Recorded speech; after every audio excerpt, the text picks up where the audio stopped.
नमस्कार। मोर गोटे ओडिया कविताटे क्षुद्र कविता।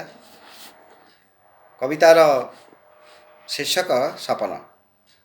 शून्यतारू रूप निये सपन, सपनरू रूप निये संभावना, संभावनारू रूप निये साधना, साधनारू रूप निये निर्वाण। तुमे नथिले गो सखी, तुमे नथिले गो सखी, सबु रहीजिब परा बाकी। तुमे नथिले गो सखी, सबु रहीजिब परा बाकी।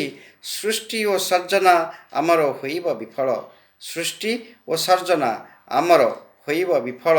तुमे परा मोर आगो साउंटा सकाळ, तुमे परा मोर आगो साउंटा सकाळ।